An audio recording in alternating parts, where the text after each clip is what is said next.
Once you're under contract, moving forward to closing on the home, one of the documents you're going to get is called a loan estimate. And the loan estimate is going to break down your closing costs. Closing cost is an umbrella term that covers your closing cost and your prepaid items. Closing costs are going to be really the fees that are required to document the mortgage, record the mortgage, have the property appraised, any sort of taxes, things like that. Your prepaid items are going to be taxes and insurance and setting up your escrow accounts. Your prepaid items, when you close on your home, you pay for a year upfront of insurance so that your house is covered for that whole first year. Same thing as your taxes. The person who owned the home prior to you paid a tax bill.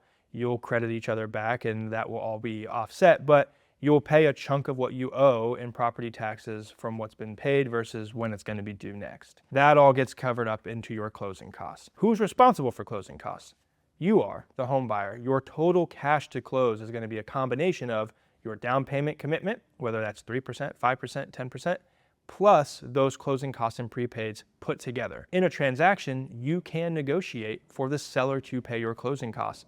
Different loan programs will allow for a different percentage of the seller to apply from what they're getting in their proceeds from the sale to your closing costs at closing. In parts of choosing the right lender, some of these things like closing costs can vary depending on who is doing the loan. You might have somebody who offers a really attractive interest rate, but part of that is going to be paying discount points. And those discount points are going to be built into your closing costs. So whereas your closing cost may be $10,000, that lender is charging you $3,000 for the interest rate that you're paying, and it's way below what you've seen on the market, and that's why.